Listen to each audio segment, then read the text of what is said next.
Bagaimana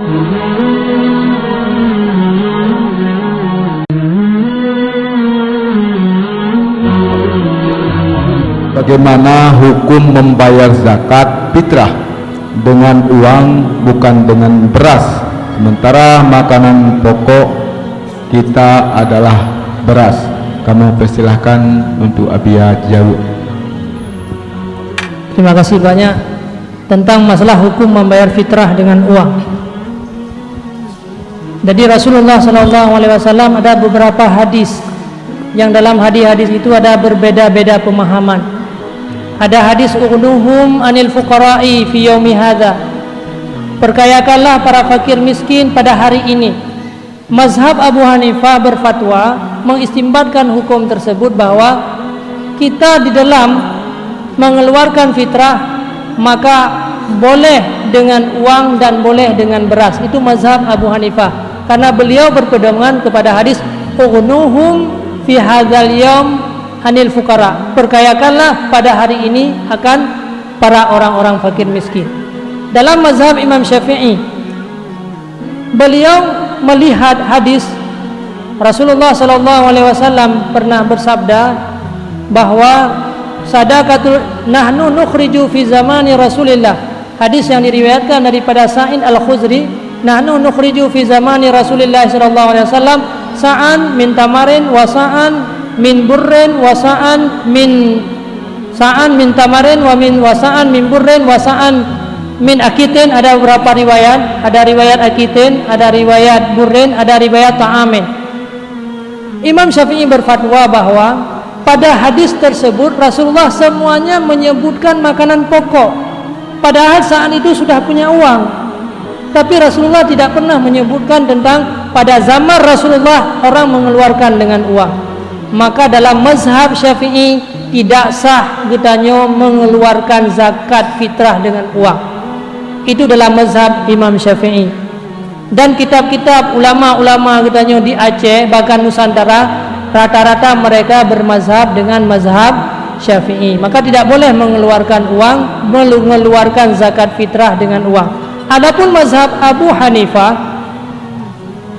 beliau membolehkan mengeluarkan uang dengan zakat fitrah, mengeluarkan zakat fitrah dengan uang dengan ketentuan harga, yaitu harga daripada harga yang disebutkan dalam hadis. Karena dalam hadis tidak disebutkan beras, aruzen tidak ada. Sa'an min burrin, wasa'an min akitin, wasa'an min ta'amin, wasa'an min tamrin. Jadi yang disebutkan gandum, kurma, anggur, ada satu riwayat susu, ada satu riwayat ta'amin yang diartikan dengan zurrah jagung. Jadi mazhab Abu Hanifah, beliau berpendapat boleh mengeluarkan uang tapi dengan harga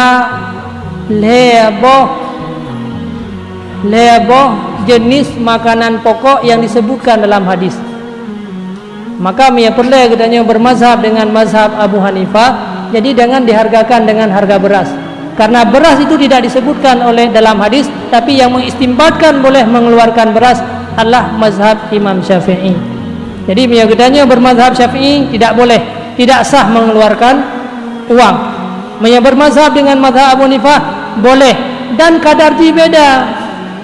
Mazhab Syafi'i 2,7 kg atau dinamakan 1 sa. Mazhab Abu Hanifah 3,8 kg. Jadi ada beda-beda antara kadar. Jadi makaji orang gebo zakat fitrah dengan harga berah, ini namanya talfik mazhab. Syafi'i tidak mengakui sah karena mengeluarkan uang. Abu Hanifah menganggap tidak sah karena dia tidak berpendapat boleh mengeluarkan beras. Tidak boleh mengeluarkan beras, karena mazhab Abu Hanifah yang boleh dikeluarkan hanya yang disebutkan dalam hadis.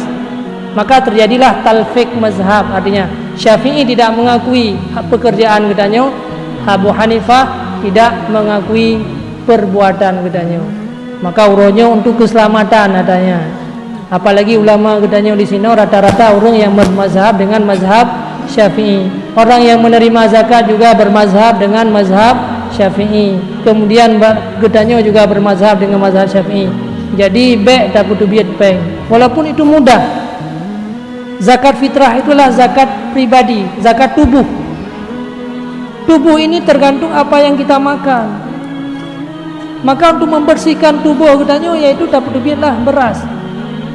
Menya tak putu biat peng kadang-kadang hantro rumah.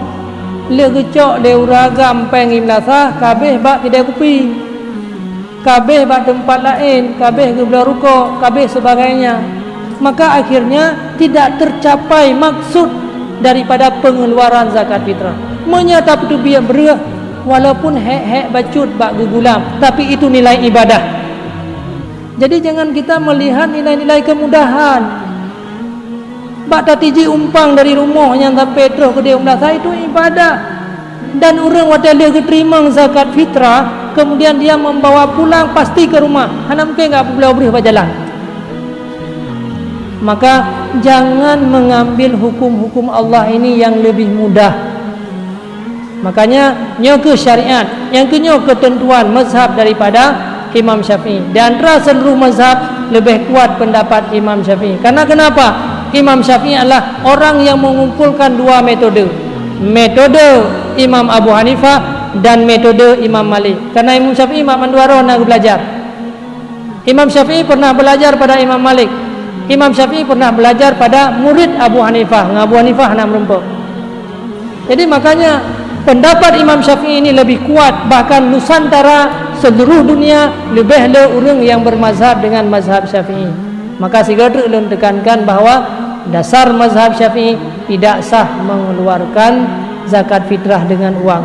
Mazhab Abu Hanifah sah dengan uang, tapi dengan ketentuan sa'jih lebih raya, kemudian 0,8 kg, kemudian harga tidak boleh harga beras pusit dengan harga kurma 0,8 padung kah 0,8 kilo padung kurma.